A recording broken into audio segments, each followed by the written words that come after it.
Hello beautiful Taurus, welcome to your 2022 reading with me Lorien. I am the Wellington Witch and it's a pleasure to do this reading for you today.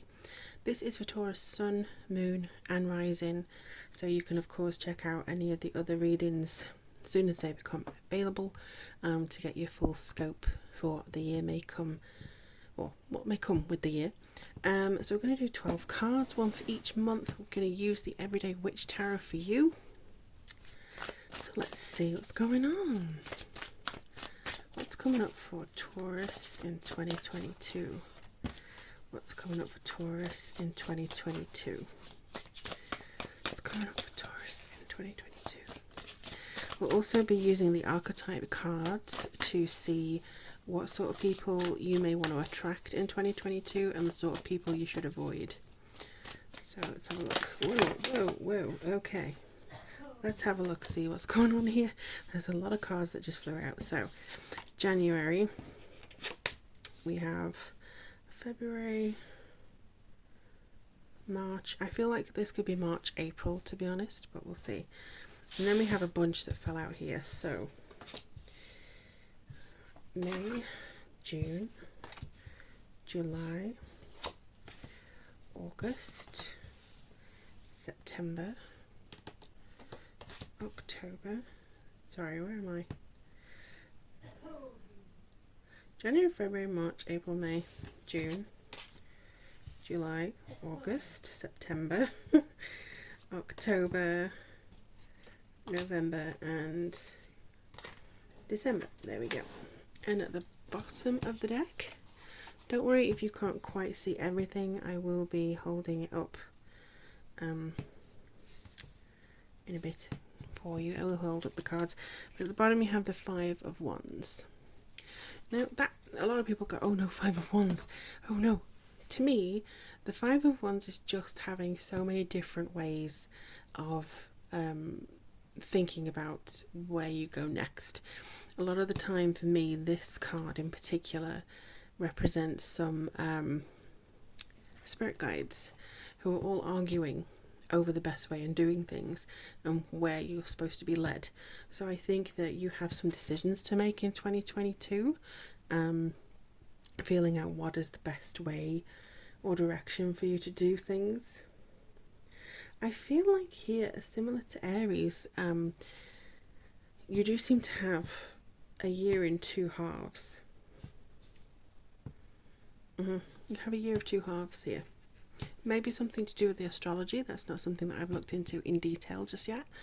But the first 6 months to me look like you are active, engaged, you're doing things for your mental pursuits. It feels as though you're wanting to continue doing things that stimulate you mentally, that give you creativity, that make you feel like you want to be doing stuff and focusing on things. Whereas the latter half is more about your emotional well-being. It's more about feeling more in touch with who you are and how you want to be, and less of the go mental stimulation and potential mental draining. It's more to do with relaxing into something and finding your groove. That's something that I've seen here, at least for you. So without further ado, let's go on with January. So in January, we have the Ace of Pentacles reversed. So that would be a beautiful person ready to go forwards. But it doesn't feel like maybe you're ready to do that. As January comes around, it may just feel like same stuff. Same stuff, different year. And, 2021 we all hoped it would be different, but it hasn't been quite that different. So it's just that feeling of things probably not going to change that much. Things are probably not going to be like immediately different at the moment that 0001 January 1st turns around. It's not going to be something that's immediately yours to celebrate. But I do feel that gives you almost like an advantage, Taurus, because there's a feeling here of you being in manifestation, but you've put your manifestations on pause. And I feel like that's for the betterment of you, because you're sort of reevaluating what it is you're asking the universe to give you. And it's not too long before you actually see some results of that re-evaluation. I think that you've been disappointed with the results that you've been getting recently. And maybe that in January you finally realise, there's a different way of doing this. So we have in the Six of Pentacles, we have this kind of growth for you. This is generosity, charity, giving, being able to give your time, being able to be in a lot of people's favours, people owing you favours even. This is you being a very valued member of a community. And I think that that's going to be how people see you as well. In March they could actually start seeing you as the Queen of Swords here, because the Queen of Swords is very quick thinking, she's very perceptive, she takes no prisoners if she feels you're a fool, but also if she believes in you, she will be very much a strong advocate for you. So with this particular person here, this could be you embodying that, or it could be you actually meeting somebody who gives you the mental push to pursue your creative pursuits in January, March, April. In April. So many months to get through, really. So it could be that in March and April that you start to feel like you're getting back into things a little bit more, thanks to feeling part of something, feeling accepted in some way. Because the Queen of Swords has a lot of knowledge, she's gained a lot of knowledge, she's gone through some hard lessons in order to get there. That's what the queens do. They get through a lot of stuff in order to get to the place where they feel very much in tune with themselves. And I do feel that the Queen, even though she's an air sign, it just means that there's more influence in mental reason and reality, and being quite cold sometimes, that other people see them as quite cold because they're just so logical. And that to me is an underestimation of what the power of the Queen of Swords holds. So maybe you have been underestimated and this is you actually getting your power, but I do see you getting into your creative pursuits come spring in the Northern Hemisphere and autumn in the Southern Hemisphere. Transitional months seem to be very key for you, and I think that this is going to be a feeling of you getting into a groove, maybe having some synchronizations turn up to you as well. Something that you can pour your emotion into because it feels like you've given license to do that, or you've been given license to pour your emotions into it. So it's something that you feel very much like you can accomplish it. It's no doubt in your mind, because either you have turned into this person sure of herself, or you're supported by that person. And again, you have a very strong new beginning here. Ace, instead of I don't know, where's a new job I want? Maybe you were wondering about money. Maybe is this the wrong career that I'm looking at? Or maybe you've fallen back on the old faithful when you should have been looking at this one. The Ace of Swords is about victory, truth, starting a new path. But it's also about cutting things that no longer serve you. It's if you speak your truth. Sorry, the Page of Swords that I'm talking about. If you speak your truth and you lose somebody because of it, then have you really lost? Because you're being true to yourself. You're being true to that energy, true to the curiosity, true to that thirst for knowledge, true to that feeling of, I want some clarity here, I'm going to get through. It's like you restart a journey. Or you could be mentored by somebody who has already done this journey before you, and there's a feeling of starting again, or going back and starting something else. You maybe feel like you are relearning some stuff around the middle of the year, but not through the universe's lessons, through your choice. It's kind of like, I'm a writer, so I just default back to writing analogies. So every time you start a new book, there's a point in the book where you feel like you've never written anything before. You're stuck. You're like, how is this working? Because a new story is a new story. It won't work the same way as, or it shouldn't work the same way as the ones you've written before. Same as things you're going to do this year. It won't work the same way as other years. So you'll have to try and find a new way of doing whatever it is you're wanting to do in 2022, because the old way is not working for you. So you have to find a new way. And I think this will come to you naturally, and this will make you feel very strong about yourself, to be perfectly honest. So in the middle, in June, you have the Eight of Pentacles. Now this is you perfecting that path, perfecting it, revising or shaping something here, because this is your education. You're re-educating yourself, and you're being in engagement. You're perfecting something. It's like a recipe, you know, you're perfecting the recipe for the rest of the year. And I do believe that this is maybe around the time that you get it, because the rest of it just seems so emotionally balanced. The Two of Cups is something that feels like, you know, in reverse, it's something that feels like you may have a stalemate here. Maybe something has gone south between you and somebody, maybe your mentor. I don't feel like it is, but maybe you feel like your relationships have suffered on a, you know, because of you being so dedicated to yourself and to your craft or to your new beginning and your lessons. It could be a feeling around July that you've been putting too much weight into something, and you need to rebalance yourself. It could just be a little minor sort of clippy in proceedings. I don't see this as being negative. I just think it's just a bump in the road, as we all have, you know. Then we get into August, and we have the Hierophant. Now the Hierophant is, I think, yeah, it's the only major arcana that you have. Not to say that this is bad, it just means that it just feels a little bit less tumultuous. So the Hierophant is asking you to look at your belief systems, look at where you fall into groups and education, looking into where you feel like you may want to teach others rather than be taught. You know, maybe you want to lead rather than follow. Maybe you want to break out of a system instead of be part of it. It's just something that feels like you're finding your own rhythm. Similar there, you're perfecting the recipe of something that you're working on. I feel here you're perfecting the recipe of you.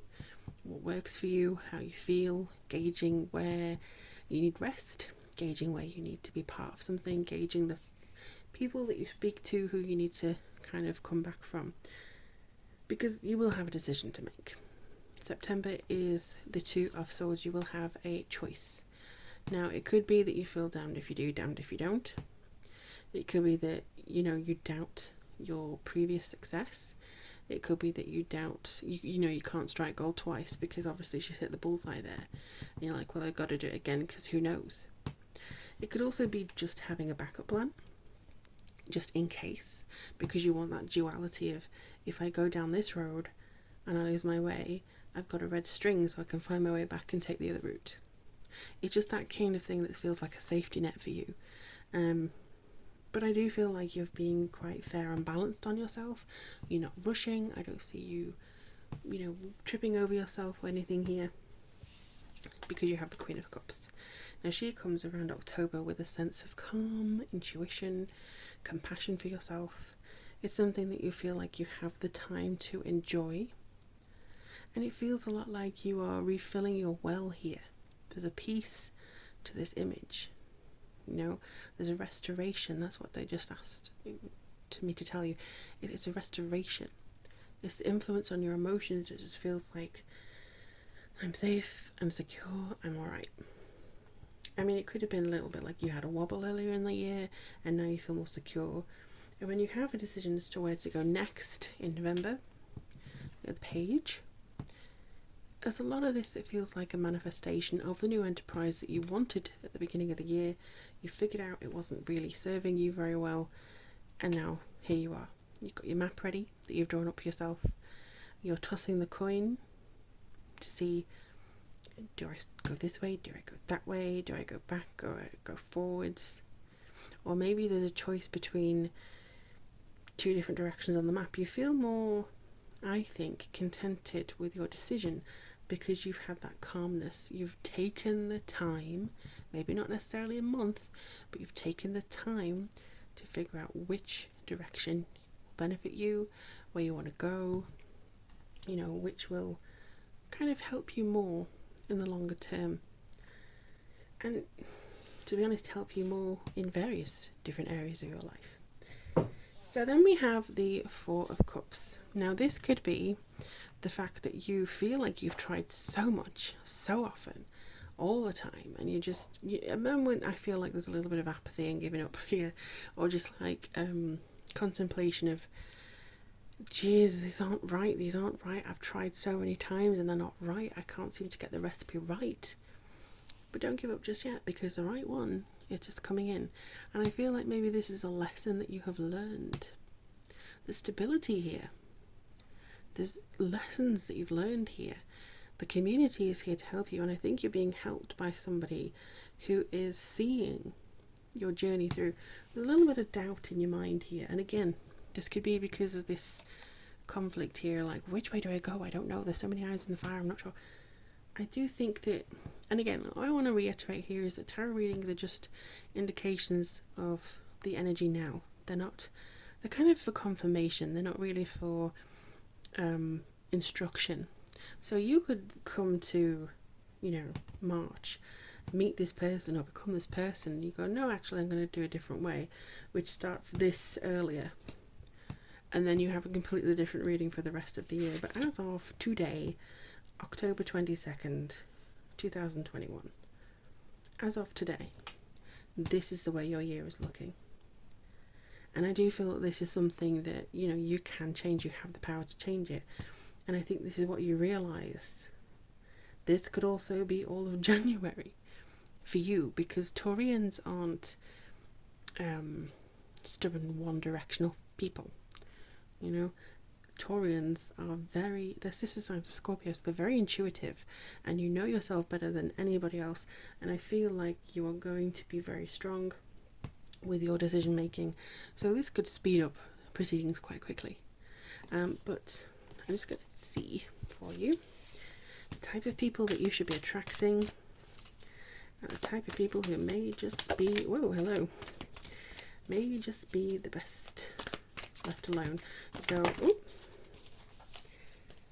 okay, so I'm going to put this in the best left alone, because that's what I said when it jumped out. And I'm going to put this in best kept towards you, because this is what happened when I asked. So, the people who you should be around or draw into your life or potentially become is a mystic. So revels in the intimate union with the divine is a very strong connection. So people who are on your wavelength, people who believe in the things that you believe, people who know that there's more to life than maybe meets the eye. You don't want somebody who's rigid in their way of thinking.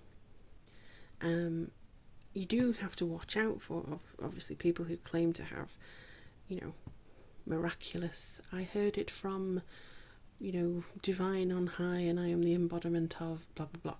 Obviously that's not the type of person you want to bring in, but I do feel that people who are on your wavelength, who believe in it, who can help you, who can coach you with it, maybe, if that's a direction you want to go down, that could be something that you're interested in. On the other hand, I think Aries got this as well. They want you to avoid the pioneer.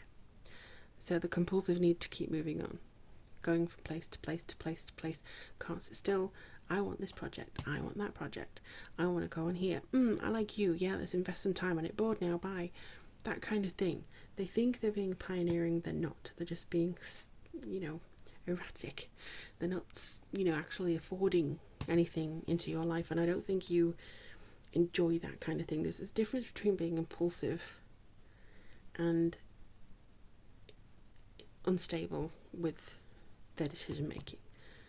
Back and forth, flippy floppy, fickle, So I think fickle people who say, yes, I would love to spend time with you, only to say, who? Eventually, and forget about you. That's the person that or type of person that you'd rather avoid, I believe, in 2022, because they're not going to serve you. Focus on the people who believe in the things that you believe, who maybe share the same faith, who maybe even share different faiths but the same connection to their faith, Anyway, I hope that really helped you, Taurus. If you have any questions, let me know. I really am appreciative of everybody. Thank you for liking, sharing and subscribing. Do comment below, let me know what you're wanting in 2022. What do you want to manifest in the next year? Let me know. And if you want anything else from me, Reiki or readings, are all down below as to how to get into contact with me. But in the meantime, lovely Taurus, I hope you have a wonderful year ahead and look forward to speaking to you soon.